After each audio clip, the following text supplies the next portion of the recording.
Oh, questa è la scheda video della Gigabyte che andrebbe anche bene,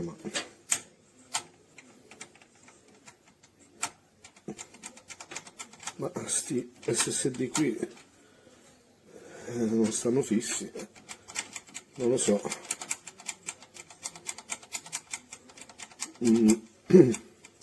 Anche l'altro, c'era un altro qua. Si muove tutto, secondo me non va bene sta roba.